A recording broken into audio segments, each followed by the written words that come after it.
কিছুদিন আগে ছিল কার্তিক পুজো, কিছুদিন না প্রায় অনেক দিনই হলো কার্তিক পুজো। আমার এখন একটু ভিডিও দিতে লেট হয়ে যায়, কারণ আমি সাথে সাথে এডিট করতে পারি না। কী জানি, আমি কিছুতেই সময় বের করে উঠতে পারি না, আমার খুব চাপ হয়ে যায়। যাই হোক, সবাই গেছিলাম সেখানে, দিদিরাও গেছিলো, আমরাও গেছিলাম। আর অনেক দিন পর আমার শ্রীরামপুরের বন্ধু দিদি সবার সাথে অনেক দিন পর দেখা হয়েছিল। ওদের সাথে দেখা হওয়া, সময় কাটাতে পারলে আমার খুব ভালোই লাগে।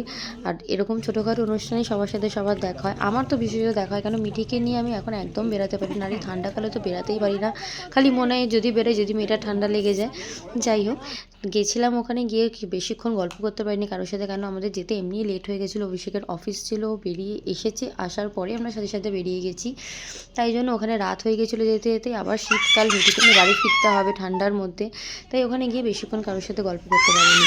আর প্রত্যেকটা খাবার ওখানে খুব ভালো ছিল। ঠান্ডার মধ্যে শীতকালে গরম গরম লুচি আর ছোলার ডাল, প্রত্যেকটা খাবার খুব ভালো ছিল। আর তার সাথে ঝাল ঝাল আলুর দম আর মিষ্টি মিষ্টি পোলাও। নর্মালি চাটনি পাঁপড় তো সবার ভালোই লাগে, ভালোই হয়। সেদিনকে দিনটা এভাবেই কাটিয়েছিলাম।